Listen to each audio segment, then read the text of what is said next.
छत्रपति शिवाजी।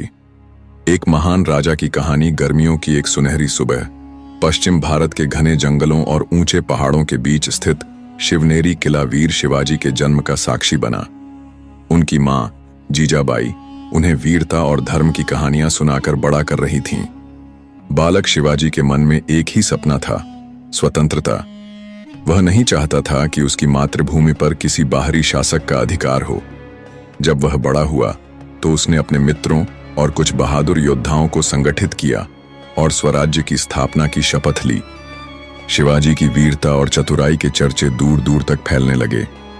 वह जानते थे कि सीधे युद्ध से शक्तिशाली मुगल और बीजापुर सल्तनत को हराना मुश्किल होगा, इसलिए उन्होंने छापामार युद्ध नीति अपनाई।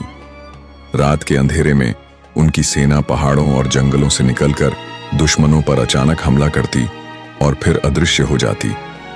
बीजापुर के सुल्तान को जब यह पता चला तो उसने अफजल खान नाम के अपने सेनापति को शिवाजी को खत्म करने के लिए भेजा।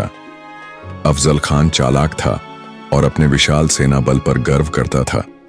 वह शिवाजी को धोखे से मारने की योजना बना रहा था, लेकिन शिवाजी उसकी नीयत समझ चुके थे।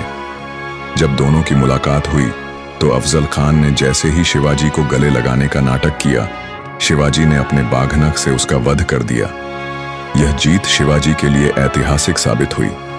शिवाजी की बढ़ती ताकत से मुगल सम्राट औरंगजेब चिंतित हो गया।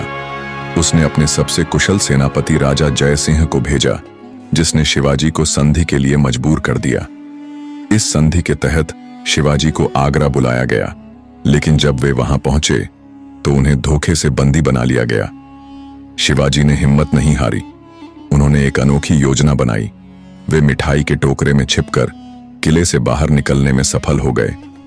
यह घटना उनके जीवन की सबसे रोमांचक घटनाओं में से एक थी।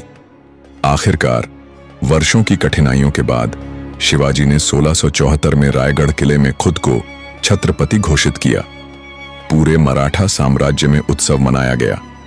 उन्होंने एक न्यायप्रिय शासन की स्थापना की, एक मजबूत नौसेना बनाई और किसानों, व्यापारियों और आम जनता के हित में नीतियां बनाई। 1680 जब शिवाजी का देहांत हुआ तो पूरा भारत शोक में डूब गया, लेकिन उनका स्वराज्य का सपना मराठाओं के दिलों में जीवित रहा। उनकी नीतियां और उनकी वीरता आने वाली पीढ़ियों के लिए प्रेरणा बन गई। आज भी जब भी वीरता, स्वतंत्रता और न्याय की बात होती है, छत्रपति शिवाजी महाराज का नाम सम्मान से लिया जाता है।